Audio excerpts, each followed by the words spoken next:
This is Audible.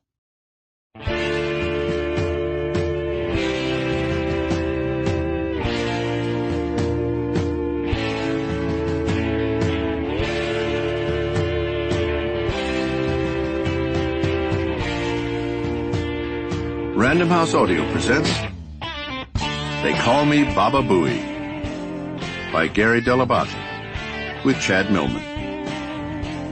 Read for you by the author.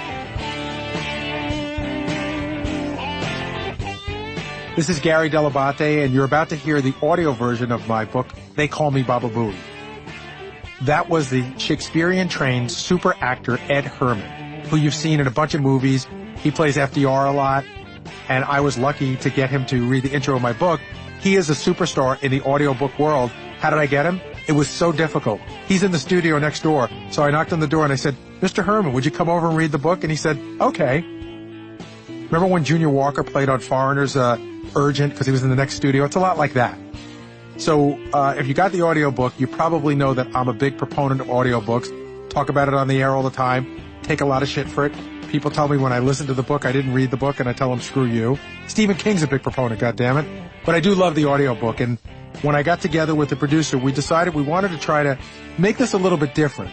So I'm the one reading the book. You'll have to listen to me for the next couple of hours. I hope you enjoy it. And I tried to do some things that were a little different. So at the end of some of the chapters, you're going to hear me interview some of the people who were prominent in that chapter. So don't be alarmed. A lot of them I interviewed by phone. Some of them I got live. But we'll be talking to a lot of people who feature very prominently in the book. And I like that. I think it's just a little bit different. I hope you enjoy They Call Me Baba Booey.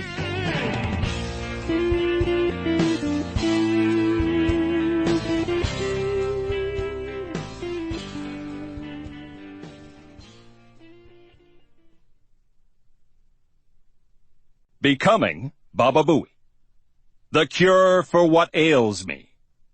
1997. Why are you talking to me like this? Oh shit, I thought. I just cracked open the back door of my house one afternoon in early March 1997. I heard my wife Mary asking that question. She sounded pissed and confused. She never sounded pissed and confused. Mary is blonde, kind, demure, and quiet. She's steady. I liked her when we first met because we didn't argue. We had conversations. I didn't do that with anyone else I knew, ever. My entire life, from the time I was born to the first and only professional job I've ever had, producing the Howard Stern Show, has been built around chaos and confrontation. But Mary's world was full of happy, respectful people who treated her well. It had never occurred to her to ask, why are you talking to me like this? Because no one ever did. I never asked because that's all anyone did. Someone on the phone was yelling at her, and she was confused. Genuinely very confused, as if she didn't know the person on the other end of the line.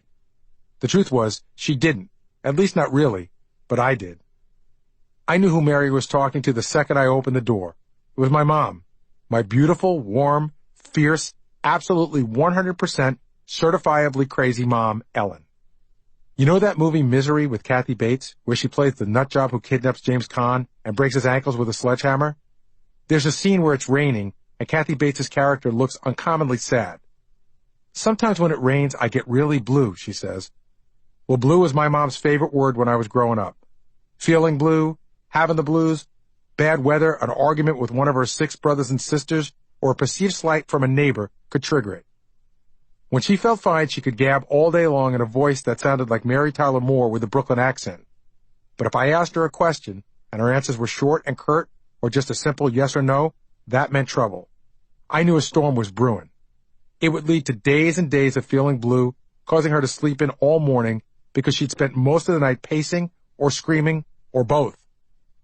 She was clinically depressed, only no one knew to call it that at the time. Early on, when Mary and I started dating and got married, I did a good job of hiding my mom's instability. It wasn't too hard. She could be as tender as she was unhinged. When I was growing up, she'd buy random gifts to keep around the house and pass out to my friends when the mood struck her. But those friends had also seen her end phone calls she didn't like by slamming the receiver down 5 or 6 times. Bam, bam, bam, bam. And then walk into her room, throw the door closed, and let out a holy, ear-piercing scream. They all understood how hot and cold she could run. In high school, my friend Frank said to me, "You know your mom's crazy, right?" I said, "Yeah." Then he said, "But she's your mom." He knew what the score was. My dad was an ice cream salesman, normal as can be. My mom was, well, not exactly normal. Frank and I laughed about it. I just shrugged my shoulders, as if I were raised in a 70s sitcom.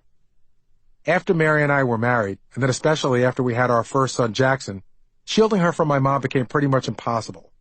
Sometimes I would take the phone in my room and hide so Mary wouldn't hear me talking my mom down. It started to create a little trouble between us, in a way that wasn't all like living in a sitcom. And it came to a head that day in March, nearly 5 years after we were married. As Mom yelled at Mary for God knows what, I knew there was no more hiding it.